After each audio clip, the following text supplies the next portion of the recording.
Grab your go-go boots and put Paul Revere and the Raiders on the record machine because we're going to the 1960s. I absolutely love 60s movies, but being sandwiched between two more iconic decades of the 50s and the 70s, I feel this transitional decade gets too often overlooked. Today we're looking at 10 cult classics from the 60s that absolutely deserve to be rediscovered. Are you ready? Everybody ready? Honey, I'm always ready. Then my name is Daniel with the Cobwebs channel, and let's get started. Don't say a word. That's perfectly natural. We're under surveillance. These are laws. Laws must be abided. Give me 2 weeks. 2 weeks to keep my nose clean. Dennis! Look, we're talking about my life, Mr. Asno. We're talking about my one and only life.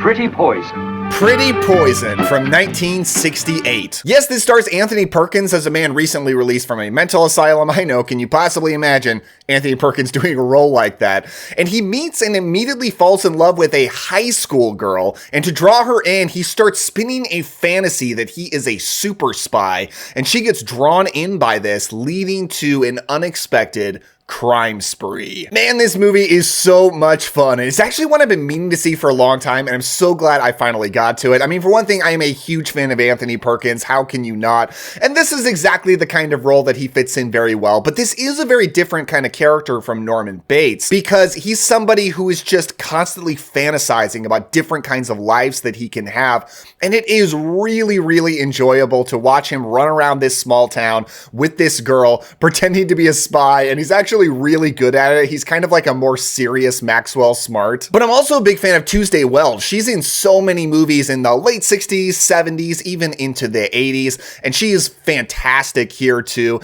There's so much fun to watch in this very strange and morally questionable relationship. But because Anthony Perkins genuinely is likable, you really are rooting for him to get his life together, and John Randolph is so good as his psychiatrist who's trying to help him along, but he just keeps falling further and further down this fantasy, leading to them taking more and more crazy actions. And it is a film that begs the question, can someone be crazier than Norman Bates? So the places that it goes are absolutely wild. I just thought this was really charming and fun when it wanted to be, but it doesn't always want to be, because it gets dark. Really dark at other times, which makes you as the audience just feel like you're constantly getting thrown around, not sure how you feel about certain things. And it's a really interesting experience. You saw how she looked at me, how she spoke to me.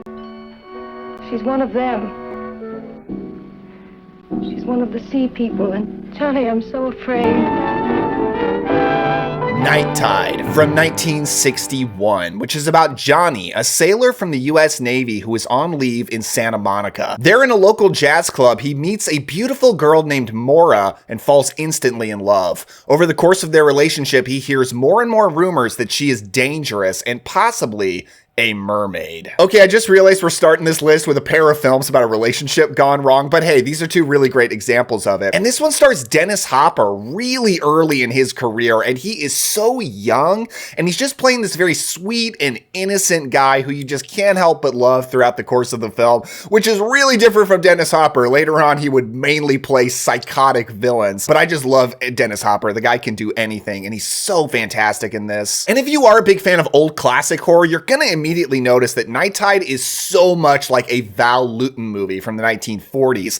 In fact, it has an unbelievable amount in common with Cat People, the most iconic Val Lewton film, but it very much forms its own path as well. But it is also about a man falling in love with a woman who believes herself to be a magical creature, and in this case, Maura believes she is a mermaid. And throughout the film, Dennis Hopper doesn't know if she is or isn't, and there's this very interesting mystery to it, but she definitely seems magical, otherworldly. It's such a great performance. But how much is this a supernatural horror film? I'm not going to say. I'll leave you to discover that on your own. But the atmosphere of the movie is beautiful as well, taking place in this seaside town. It's got a little bit of a Carnival of Souls kind of vibe to it too, though not quite as dark. And it's also got a lot of carnival atmosphere. I love good carnival horror. This is a dark, spooky, mysterious movie with a very beautiful, emotional heart at the center of it. And it was partially financed by Roger Corman, a much less silly, schlocky Roger Corman movie than you might expect. But hey, he could do some serious stuff too.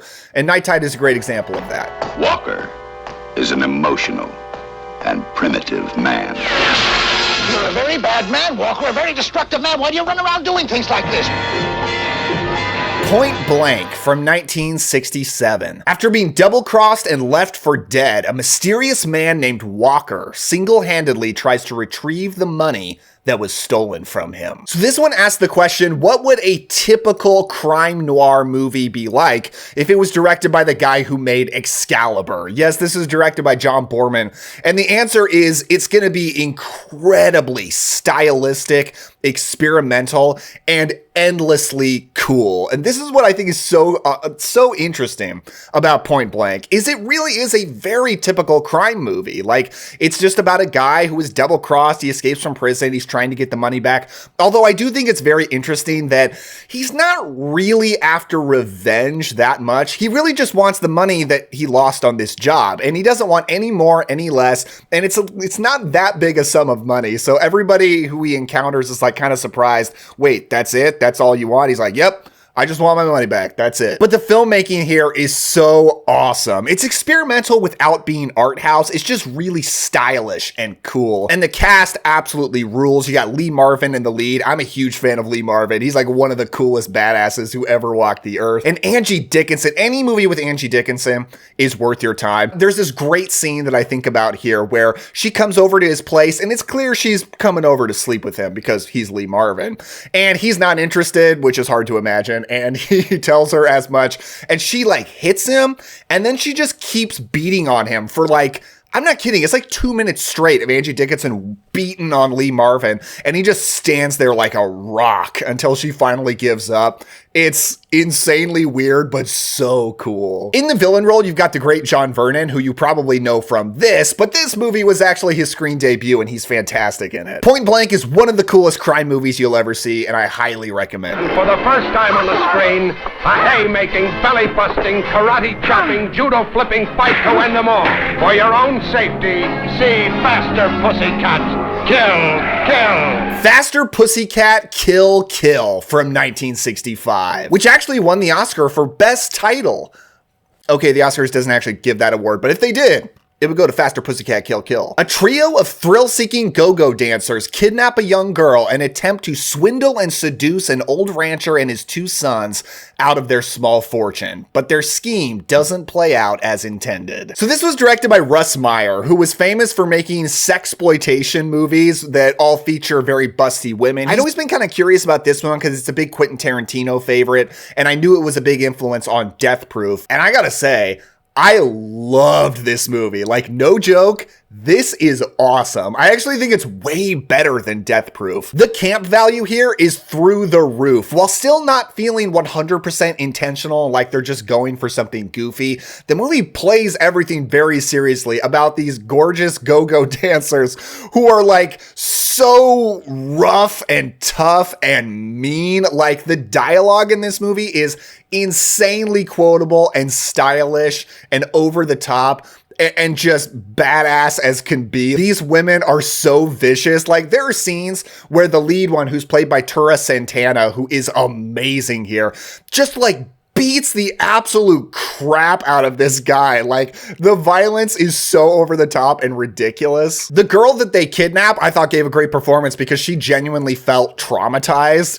And when they go to this ranch and just start swindling these dudes, like, I don't know, man. It's so entertaining to watch for like the sexiness and the violence, but it's the dialogue first and foremost that is just fascinating to listen to. While Tarantino's Death Proof feels a little bit more meandering and pointless at times, Faster Pussycat Kill is much more of a tight film. It's got a clear story and it's always going towards something. And there's a quote on the back of this Blu-ray from John Waters that says, "Beyond a doubt, the best movie ever made. It is possibly better than any film that will be made in the future."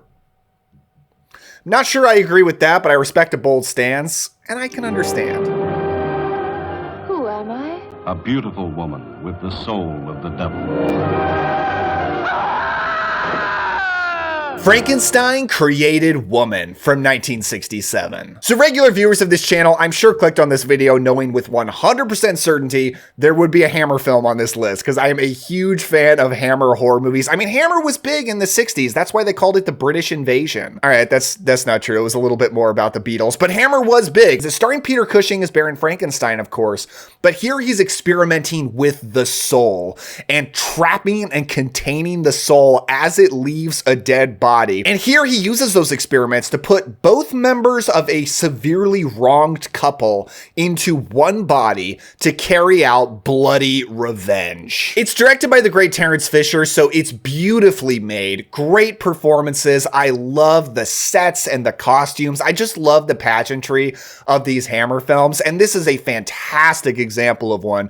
But I just love how weird it is, because if you just thought, well, this is clearly Hammer's version of Bride of Frankenstein, it is so not that at all. And I love the revenge angle here because it feels like so justified, because this couple, they're such wonderful people. Like, I love the girl who's played by Susan Denberg. She's got this birthmark on her face and she's a little bit of a cripple. So she's very much bullied, very insecure, but she has like a real genuine love with this guy.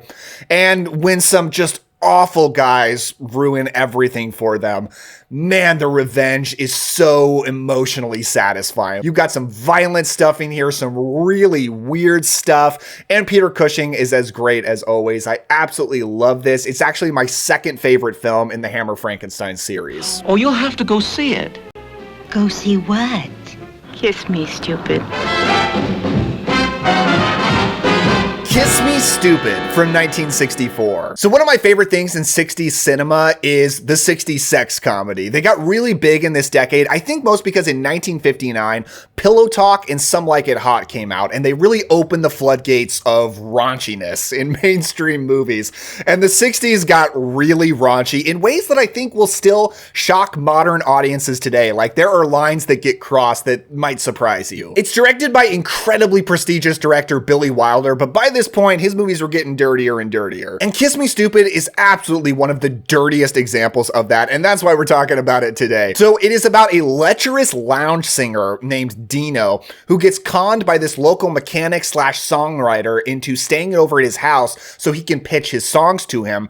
But this guy is really jealous about his beautiful wife, and she is like way out of his league, so come on, I understand. So he sends his wife away for the night, and he gets a call girl to pose as his wife so he can throw this girl at Dino, so Dino still gets to have sex with his wife, but not actually his wife. How wrong is that? Like, how absolutely filthy to the point of gross. You got Dean Martin in this movie, who I'm a big fan of. Dean Martin is awesome, and I do think it's cool that he was willing to play a character that is basically himself. I mean, he's named Dino, except he's an absolute dirtbag version of himself. Like, you gotta respect the humility from Dean Martin for being willing to do that. Kim Novak is great here because she always is. Ray Wallstone plays the lead, who's one of those that guy character actors, and he was a third choice for this movie after Jack Lemmon and Peter Sellers couldn't do it. And because he's doing this incredibly sleazy scheme to get his songs sold, he feels like a scumbag too. Like, most everybody is terrible in Kiss Me Stupid, and I think that's what makes it so much fun to watch. And this was one of the rare films in this time that was officially condemned by the Catholic Legion of Decency.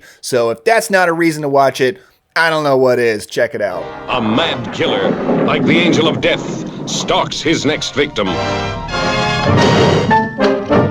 The Comedy of Terrors from 1963. So apparently this is just the comedy section of the list, although this one is a horror comedy. And it stars an undertaker who hasn't had any customers in a long time, who's forced to pay 1 year's back rent. To get the money, he starts to scheme to kill people, which brings insane results. So this is actually the second horror comedy to come out in this exact year that's starring Vincent Price, Peter Lorre, and Boris Karloff. The other one is The Raven, and I gotta say, I think Comedy of Terrors is like 100 times better. It is so amazingly hilarious and crazy. Vincent Price is this Undertaker, and he is a 100% scumbag. He is a horrible, horrible guy who treats his wife terribly, his assistant terribly, and the things that he does to save money in his undertaking business are so awful. Like, he will literally reuse the same coffin over and over again. He will bury the coffin at the funeral, and then when everyone's gone, dig it back up, dump the body in, and then go about his way. This movie is so hilarious in such a dark, macabre way. It's so great. And you've also got Basil Rathbone in here as the main customer who he's trying to get to be a customer and trying to get to stay a customer. Is so awesome. So the Comedy of Terrors, last time I saw it was actually in a theater. It closed out a 24-hour horror marathon I attended last October, and it absolutely killed. Everybody was gut-busting laughing. I really think this is one of the funniest horror comedies you can ever see, with one of the most fun performances from Vincent Price he ever gave. I saw what you did, and I know who you are. I Saw What You Did from 1965, which is about two teen girls hanging out, making some prank phone calls, calling up random numbers and saying things like, I saw what you did. And when they do that to a guy who literally just committed a brutal murder, he starts coming after them. So this is directed by William Castle, honestly one of my favorite horror directors of all time. I love the William Castle movies from the 50s and 60s, so great. And I think this is one of his less schlocky, campy movies, a little bit more serious, and it's legitimately fantastic. Now, I love teen horror movies, and I find that there's not as many as I wish there were from the black and white era, and this is a great example of one about these teen girls who are being hunted down by this vicious killer. And there are honestly moments of this movie that feel like it's influential on John Carpenter's Halloween. I've never heard Carpenter cite this as an influence, so I don't know, but it's got some very Halloween moments, and considering it only came out 12 years before Halloween, I think it's totally possible. Joan Crawford is in this too, as you can see front and center on the poster, and I really think she's only in it to sell more tickets because she really doesn't need to be here and she's not in it very much, and is honestly one of the weaker parts of the movie. But the central story about these two girls being hunted by this killer is really intense, really good. The kids are likable, the killer is scary. This is a fantastic example of, dare I say, an early slasher movie. Silent, sudden, violent. He doesn't care why he kills or how. Navajo Joe from 1966. So if I'm talking 60s movies, I've got to talk about spaghetti westerns. I have got to talk about the run of westerns that came out of Italy during this decade. It got really big in the 60s, and it's one of my favorite trends in movies. I love a good spaghetti western, and this one is starring Burt Reynolds and is directed by Sergio Corbucci. And funny enough, I heard this story where Burt Reynolds did this movie because he was friends with Clint Eastwood, and Clint Eastwood was raving about this great Italian director he worked with named Sergio.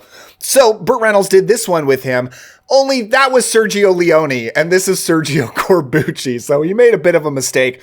But I gotta say, this may be sacrilegious to say, I might be more of a Corbucci guy. I love Sergio Corbucci westerns. He made so many great ones like this, and Django, and The Mercenary, awesome films. And this one stars Burt Reynolds as a Navajo man who is the sole survivor of a bloody massacre who vows revenge on his attackers and the men who killed his wife. Yes, you may have heard, wait, did you just say Burt Reynolds was playing a Native American?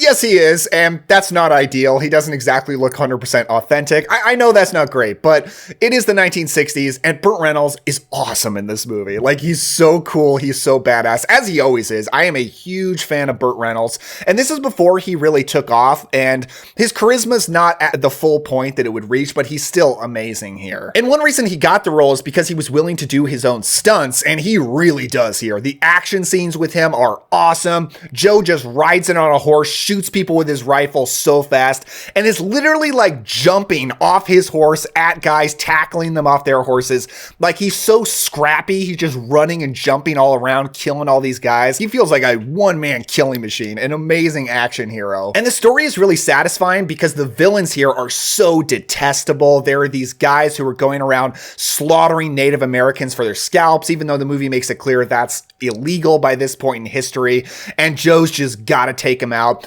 not only for revenge, but also to save this one town that's being terrorized by them. So it's a little bit like of a Magnificent Seven kind of thing, except Joe, it's just Joe. He's all seven, and he can do it. All we represent to them, man, is somebody who needs a haircut.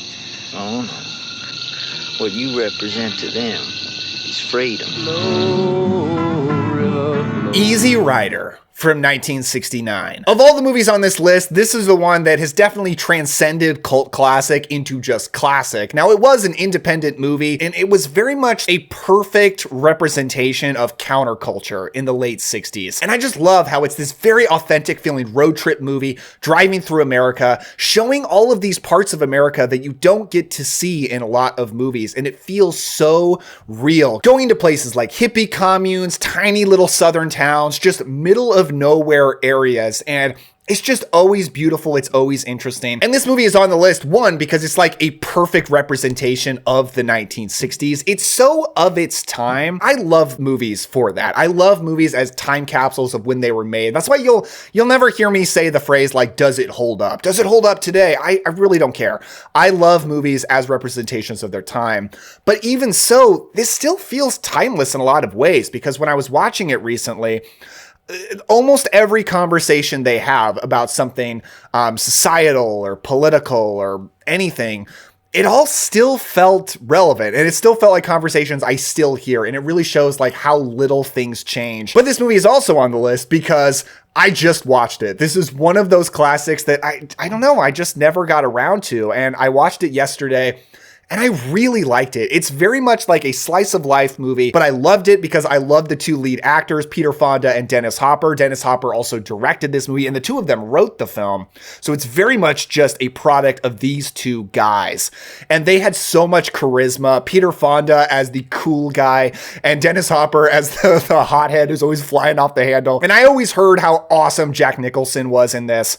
He did not disappoint. Jack Nicholson rules in this movie. I always thought he was like one of the main biker guys, but he's definitely not. Very different kind of role for Nicholson, but so good. And I love to live in this movie. I love the stylistic filmmaking. I loved the soundtrack. I mean, I had to drive somewhere after I watched this, so I just listened to the soundtrack while I was driving, and it's so awesome. In my mind, I was on a Harley, even though I was in our family car with my toddler in back. But Easy Rider rules. It's a really great movie, and it's the transitional movie that led us out of the 60s into the new Hollywood movement of the 70s, so it's a perfect ending to this list. Before we end, I just want to give a massive thank you to my patrons who truly make this channel possible. If you want to support me, there's always a link to my Patreon in the description below. Thank you guys so much, with a special shout out to Zachary Smith, William Breekman, and Alan Beesby. You guys are the absolute best. So that's my list, but what other 60s cult movies do you want to recommend? Let me know down in the comments below. And if you want to hang out with me more, check out my list of 80s cult movies right over here, or this playlist of a lot of my other recommendations lists. If you haven't yet, a like and a subscribe would be appreciated. Thank you guys so much. Don't forget to enjoy yourselves today. Have some fun, and I'll see you next time. Bye.